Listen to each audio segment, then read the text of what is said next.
কি অবস্থা দেখুন, বাইক এখানে পড়েছে, বাইকের ওখানে মাথা হাত দিয়ে রয়েছে। আসলে এটার কি কারণটা কি এটা আসলে বোঝা যাচ্ছে না। দেখুন বাইকের একদম জঙ্গল এখানে গেছে গা, আর এই যে বাইকের এখানে পড়ে রয়েছে, দেখুন এই যে বাইক নিয়ে এখানে পড়ে রয়েছে।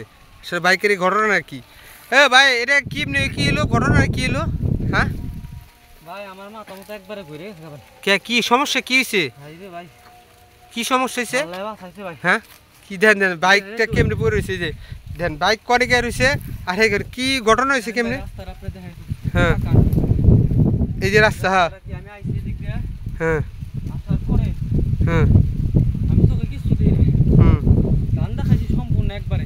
হুম এই খাই গাড়ি যে নিচে হইতেছে গা, হ্যাঁ ওরে আমি গাড়ি তুলে ভালো দিকে করে গেছি, ওই গাড়ি যদি যাই থাক হ্যাঁ কিন্তু নিজে বাঁচতে হবে। সামনে যে ডাল কলা খেত যদি আমি বাড়ি খাই আমার তো অবস্থা খারাপ হয়ে যাবো।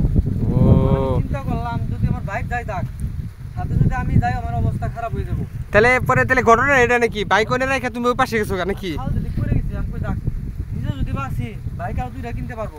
ভাই রে খুব রিস্ক, আসলে এটা খুব টাফ ব্যাপার। এরকম সমস্যাটা যে কোনো সময় হয়ে যেতে পারে, আর এই সমস্যাটা অনেক মারাত্মক কিন্তু সমস্যা। তো উঠবো কিনা নিজে মায়া করে আমি কই থাক, নিজে আগেই করি। বাইক কইছি যদি কেউ আসে হেল্প করার জন্য পরবর্তীতে আমি উঠাইতে পারবো। যেহেতু উঠবো কিনা যেহেতু দেখ কি অবস্থা রে। আসলে এরকম টার্নিং অবস্থাতে গেলে এরকমই হয় আর কি, হয়তো বা সে এরকম ভুলটা করছে, বা ডানে যান যায় বামে গেছে গা, আর বামে যাওয়ার পরে একদম বাইক নিয়ে পড়ে গেছে। আর পড়ে যাওয়ার পরে বাস ওইভাবে রাখছে, আর কোনো কিছু উঠায় নাই, কোনো কিছু করে নাই, ওইভাবে রাখা ওই পাশে ফালদা গেছে গা। আর ফালদা যাওয়ার জন্য নিজে এই করছে যে বাইকে গেছে, এই নিচে যাবো আস্তে আস্তে